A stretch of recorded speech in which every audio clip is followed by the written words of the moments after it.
Good afternoon. Danielle Molay with the California Alliance of Child and Family Services. We're an association of about 115 nonprofit foster care providers around the state. We are also in support of the alignment of FYS definition to align with LCFF and ensure that our children that are in kinship placements also have access to the foster youth services programs and services and supports that are available to them. We believe that it's very important that we support our foster youth academically regardless of the placement in which they are currently residing. Foster youth have experienced significant trauma of the abuse or neglect initially, as well as the trauma of being removed from their home and their parent, and sometimes frequent moves, frequent placement changes, frequent changes of social workers, school absences, moving schools, missing schools for court hearings, and it all kind of compounds itself onto what these kids are facing. So providing them access to services, helping them get their courses back on track and set a path to success for the future is very important. Thank you. Thank you. Mm-hmm.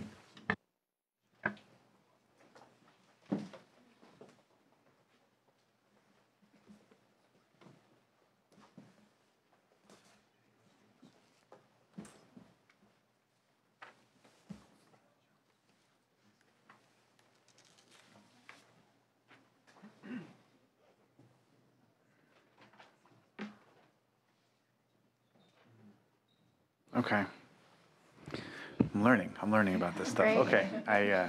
Thank you. Thanks very much. Yeah. Cecilia Tran with the John Burton Foundation. We've been tracking implementation of LCFF. Also. He's already got a foundation? Yeah. It's been around since 2004. Where have you been? Well. Just kidding. Right. But we've been tracking implementation of LCFF with regards to foster youth. And we're in very strong support of aligning the definition of foster youth in FYS with LCFF. And again, I just want to join my colleagues in thanking you for raising that. Part of the foundation's work is the California College Pathways program, where we're working to expand access to higher education for foster youth. And we're seeing that in the state of California, only 8% of foster youth by age 26 have a degree, a 2-year degree or higher. And that's compared to 47% of their counterparts. And we're seeing... Compared to what percent? 47% of non-foster youth by age 26 having a degree of 2 years or higher. So those outcomes that disparity is pretty large, very significant, and we think that at the root of it, there are many reasons for that, but one key component is the fact that they're not being prepared in their K through 12 because of barriers that other people have mentioned earlier. Something that I did want to highlight is the fact that the outcomes for foster youth living with relatives and living with non-relatives are very, very similar. And so again, what Kyle said from CYC is that there's this assumption that being placed with a relative automatically means all outcomes are better. In terms of education, that's not usually the case. It's not typically the case. And so this alignment would make a huge difference in closing the higher education access disparity. And we really hope that you'll take a closer look at this at a hearing in the spring. Mm-hmm. Thank you. Do you know what percentage of people under 18 are in the foster system? Under the age of 18? Yeah. I mean, the most recent numbers I'm thinking of include extended care too, so I can't say, but I think the number I'm thinking of is close to 60,000, and maybe one of my colleagues have a better number. Okay. Yeah. All right. Thank you.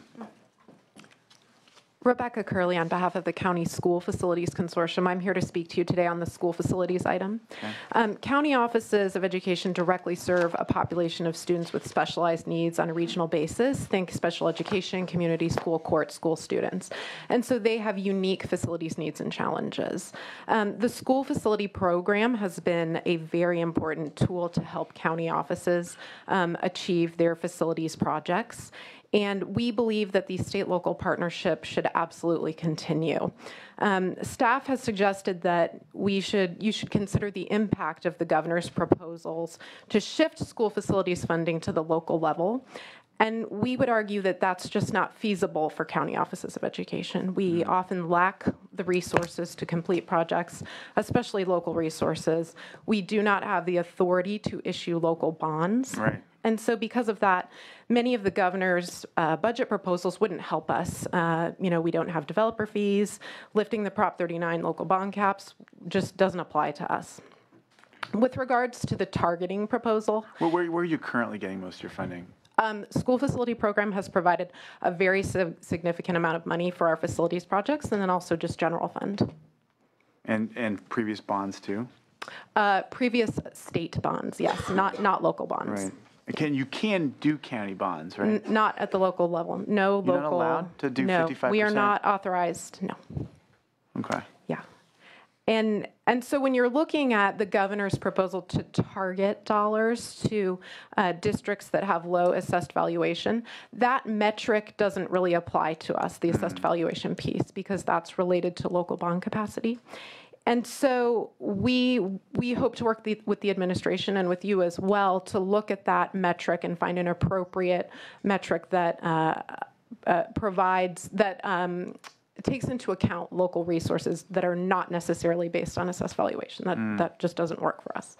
So as you are thinking about school facilities and where to go from here, we just urge you to consider the unique needs of county offices in your conversations. Okay. Thank you. So it was another twist. Thank you. I appreciate it. Good afternoon, Mr. Chair and staff. Pamela Gibbs, representing the Los Angeles County Office of Education. I would like to align my comments with Ms. Rebecca Curley of CSFC, of which we are a member. We do have a couple of priorities regarding school facilities. For us, eligibility is extremely important, as Ms. Curley mentioned. We have a great many facilities that we don't have real property interests in, but leasehold interests. So for that reason, our second priority would be modernization of programs and facilities. So we would be interested in making modernization a priority over construction, because we don't have real property interests to build buildings for our facilities. A lot of them are leasehold interests. So for that reason, we urge you to look at the eligibility issue for us. Those are our two priorities. We also appreciate the governor's focus on need and applying that metric to whatever program is ultimately adopted by the governor and the legislature. For us, we serve pupils who are extremely at high risk. So Rebecca mentioned the types of students we serve, but they are community day school students, or under our program, county community school pupils. Also, we have pupils who are incarcerated as well. So for that reason, we urge you to really consider how to solve the school facility needs for this particular population. And we look forward to working with you and your staff on that issue. Thank you. Thank you. Mr. Chair and staff, Ian Padilla with the Coalition for Adequate School Housing, obviously here on the school facilities issue. So first of all, the emergency repair program and the governor's proposal on that, Cash is in very strong support of that. It's been a long time coming. That final bit of funding would complete the state's commitment to the emergency repair program. So we think everyone wins on that. Also, of course, there are quite a few school districts that have submitted projects and have been waiting for funding on that. So again, Cash strongly supports that. With regard to the governor's proposal on the routine restricted maintenance account, we have kind of a split position here. We strongly support the governor's commitment to the 3% coming back. As you know, since 2008, under budget flexibility, that was eliminated essentially, and districts had a very difficult time maintaining their schools. So we think that's excellent, and we applaud the governor for doing that. However, expanding the use of this funding to new construction and modernization is very problematic for us. This goes to that issue of funding. We don't support funding facilities within Prop 98. We think that the school facility program has been very successful and perhaps needs some tweaks and so on. A lot of folks have talked about streamlining and so on. Cash definitely supports that. But we really do think that the governor's proposal with regard to the routine restricted is just not workable. Thank you. Restricted. What's routine restricted?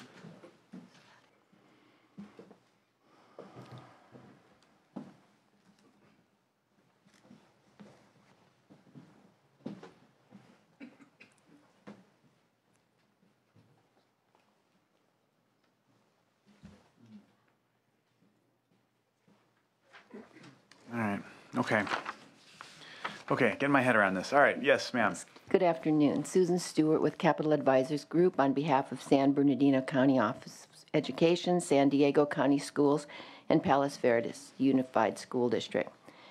We believe, and I'm here on the facilities issue, we believe that the current school facilities program has been extremely successful.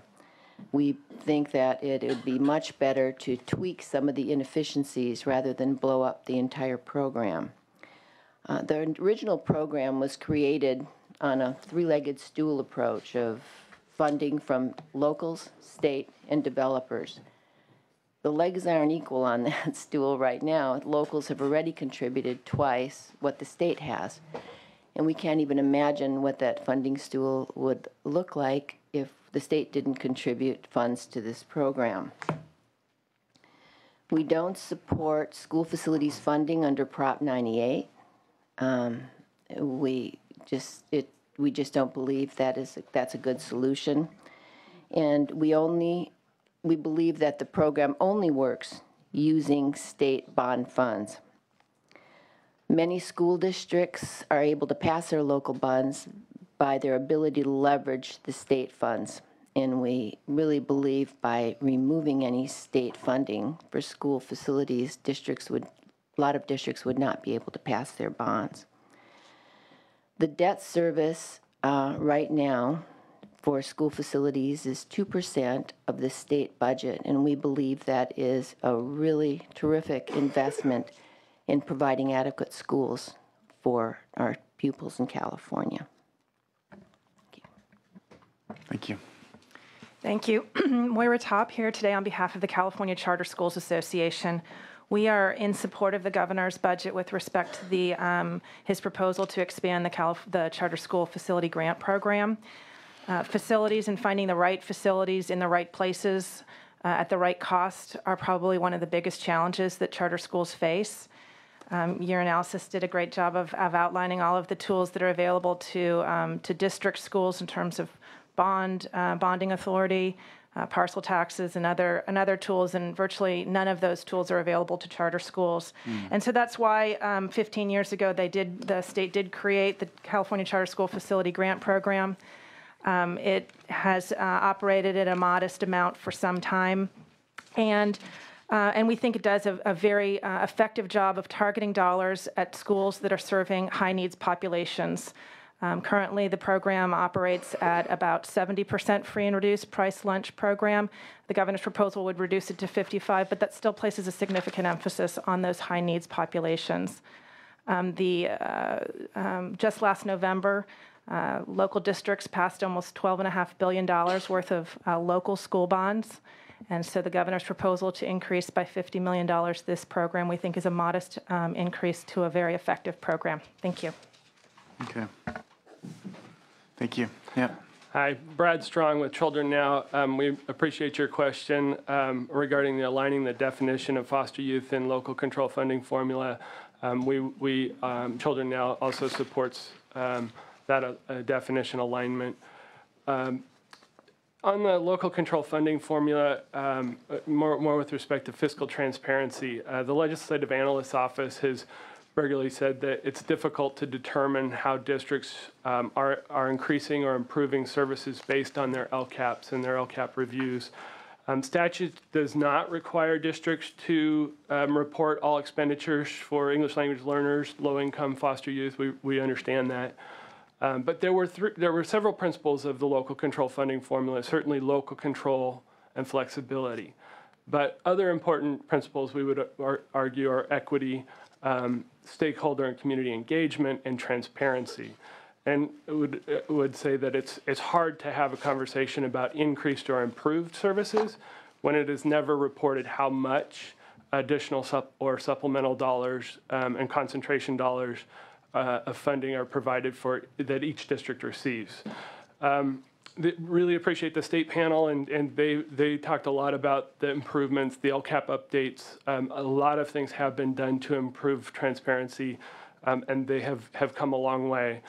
But I would still challenge you to try to go to a local LCAP or even an update and actually try to determine how much just, pick 5, 10 districts and try to figure out how much supplemental and how much concentration dollars each district gets. And if you picked 5 or 10, I think you would have a hard time really knowing that number. So it really creates a hard conversation about how increased or improved when we don't know how much.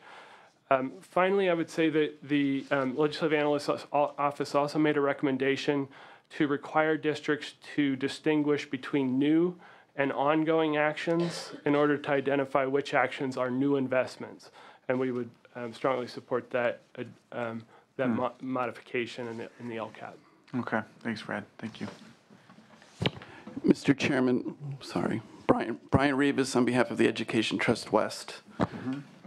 And I wanted to share with you a finding from our analysis of LCAPs from the first year. We did a detailed analysis of about 40 LCAPs and a total review of somewhere around 100. And the major finding I wanted to share with you is consistent with the finding of the ledge analysts and many others, and that is, I think we overestimated the utility of the LCAP template and the utility of the plan as a readable document. It's very difficult, if not impossible, to see how districts are planning to increase or improve services for targeted students and how much they plan to spend for those purposes. Now, I realize that we have a new template, and hopefully things will get better in year 2, but keep in mind that will still leave the information decentralized around the state, around 1,000 different districts. And we think it's a serious problem that there's no reliable source for the state to go to quickly see how much is being spent to increase or improve services for the targeted students under LCFF. My colleagues from the ACLU and public advocates have prepared a proposal for increased reporting to the State Department of Education. We support it, and we would ask you to approve it because, again, pretty soon you're going to be asked to look at student outcomes and then assess things like grant levels and look at what is the base, what is supplemental, and what is concentration, and consider whether or not those adequate or whether or not those grant levels should be adjusted. Right now, we don't see how you can do that with the information available to you. So please adopt the proposal from public advocates and ACLU. And finally, we support the alignment of the foster youth definition being proposed by the National Center for Youth Law. Yeah, you're on the letter here. All right, thank you. Hey there. Hey, Senator Allen, Brian Allison on behalf of the American Federation of State, County, Municipal Employees. We represent classified school employees across the state along with a number of other unions. We're supportive of the governor's LCFF proposal in so much that it can help to address some of the funding needs in school districts and also help assist with rehiring staff that were either laid off or let go during the downturn. We believe that's a fairly prudent approach, and we look forward to continuing that conversation going forward. But with respect to the Governor's School Facilities Program, we have significant concerns with, one, the use of Prop 98 funds with the School Facilities Program, but also the issue of routine restricted maintenance. Even with the expiration of categorical flexibility, increasing the amount of funding that's going to these routine restricted maintenance funds, we don't believe is sufficient enough to fund new school construction, modernization, as well as existing maintenance needs. So going forward, we're encouraging the legislature to take a serious look at that. And even though these are recommendations at this point, we reject any proposal that would loosen up the purse strings, so to speak, on routine restricted maintenance funds.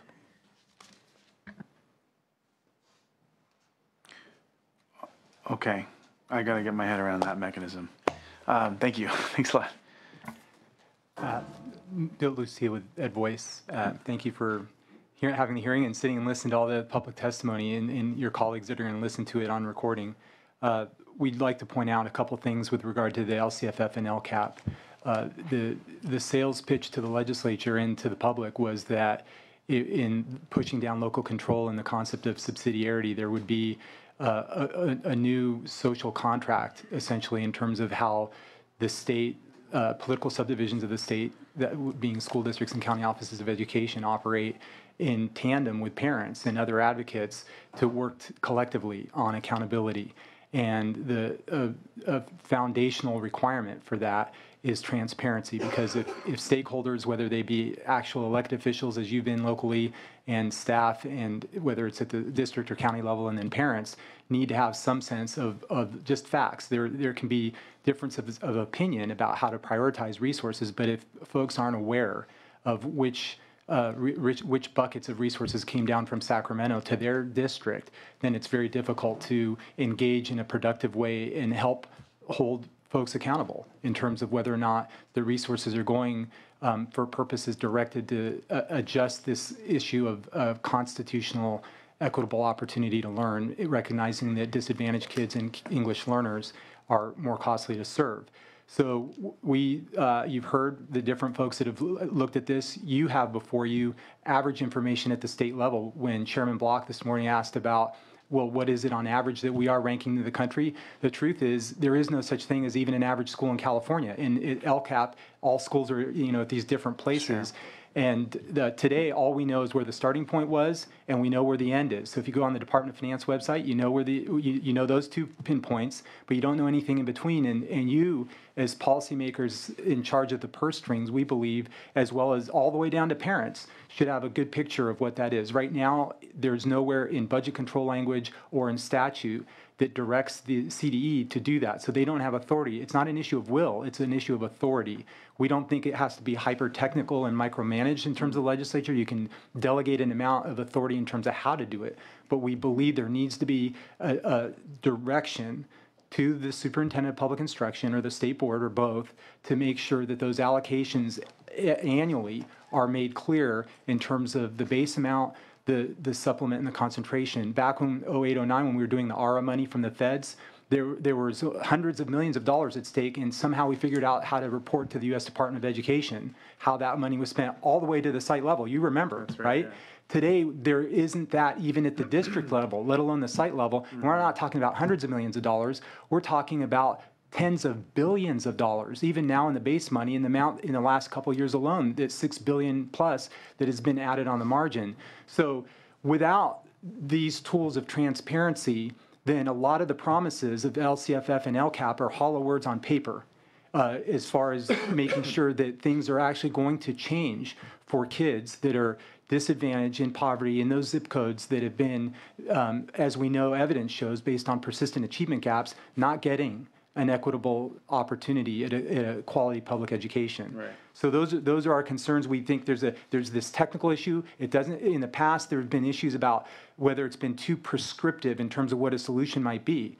But we do believe that it's something that needs to be addressed so that even you can exercise your appropriate oversight function over the budget. Thank you. Thank you. Thanks, Bill. Yeah. Good afternoon, Senator Allen and staff. I'm Liz Guillen with Public Advocates. I want to speak to 3 of the governor's proposals.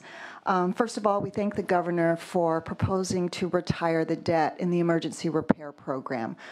We think it's long overdue. As counsel in the Williams case, along with the ACLU, we have been looking and trying to build support for retiring that debt. Because the state of basic services that includes facilities, we think that it's important to try to get everybody on the same baseline. So having that debt paid off would be helpful. Secondly, we support the alignment of definitions regarding foster youth. Thirdly, with regard to the implementation of LCFF through the LCAP and at the state and local level, Public Advocates is working closely with other equity advocates that you've heard, EdVoice and Education Trust West and the ACLU, and we will be talking with other advocates as well and other agency leaders and staff. As was mentioned, your ultimate obligation is to ensure the equal educational opportunity under the state constitution and you really cannot do that if you can't answer the most basic question about how much funding the state is giving every year to districts to increase and improve services for high-need students. That's the LCFF, while it's locally controlled and driven and developed, that is a systematic state formula. And it's a formula even during the transition to full implementation. So it's important for the state to ensure that there's transparency about how those funds are, the amount of those funds going out during the transition. Now, the supplemental and concentration grants are the critical equity feature of the state formula. And we believe that the question of whether or how much a district is increasing or improving services usually comes down to, well, what was it before? And if you don't know that number before, it's really hard to gauge whether or not what the districts are reporting are reasonable. That reasonableness is something that local communities have a right to have answered. And then everybody can shake hands and move on to the critical conversations about, okay, what should we be doing? Once we get over that, there is so much distrust going both ways between community and districts that this is a very important part of the culture shift. We believe that requiring this transparency will not reduce the flexibility that the LEAs enjoy under LCFF. They would continue to have that flexibility, and in particular, how they use supplemental and concentration funds. But the state public and policymakers would know how much those funds are going out each year, and at the local level, stakeholders would also know. So thank you very much for your probing on whether or not the system has the right incentives and is providing the incentives to make the change for equity. I appreciate your questions so much. That type of leadership is something we really need. As we are in transition for implementation, I see it's very easy for people to talk about this as simply a formula, but there were a lot of compromises that were made. And for us and for other equity advocates, the impact on equity is critical. And we need leaders to focus on whether or not we're making the impact that we all expected. Thank you. Thank you. Good afternoon. Leticia Garcia with Riverside County Schools, speaking here on behalf of the superintendents for the county, as well as the 23 school districts throughout the county, representing 430,000 students. I'm here to make some general comments about school facilities. Riverside County is one of the fastest growing counties in the state. We are anticipating adding another 27,000 students within 10 years. So student housing is a big priority for us. We are concerned about the conversations of possibly making these resources available under Prop 98. That would be something we would oppose. We would support a state bond. We are doing everything that we can locally to pass the necessary local bonds that are to fund these priorities, but it's not enough. So we need for the state to continue to stay as a partner in any future program that is being considered. Great. Thank you. Thank you so much. All right. Well, any more public comment from anyone? No?